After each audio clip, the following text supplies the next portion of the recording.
ನಮಸ್ಕಾರ ಸ್ನೇಹಿತರೆ, ಯೂಟ್ಯೂಬ್ ಚಾನಲಿಗೆ ಸ್ವಾಗತ.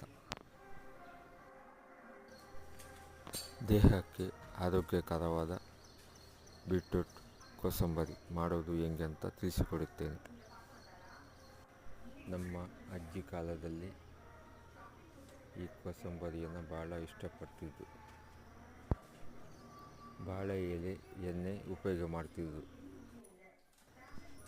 ಮನೆಯಲ್ಲಿ ಸಿಕ್ಕುವ ಮಸಾಲೆಯನ್ನೇ ಉಪಯೋಗ ಮಾಡ್ತಿದ್ದು. ಸಸ್ಯಾಹಾರಿ ಊಟಕ್ಕೂ ಮಾಂಸಾಹಾರ ಊಟಕ್ಕೂ ಈ ಕೋಸಂಬರಿಯನ್ನು ಉಪಯೋಗ ಮಾಡುತ್ತಿದ್ದರು.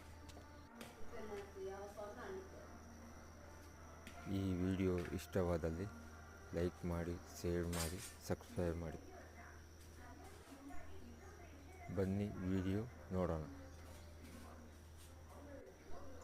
ಇದಕ್ಕೆ ಬೇಕಾಗುವ ವಸ್ತುಗಳು: 2 ಬೇಯಿಸಿದ್ದ ಬೀಟ್ರೂಟ್,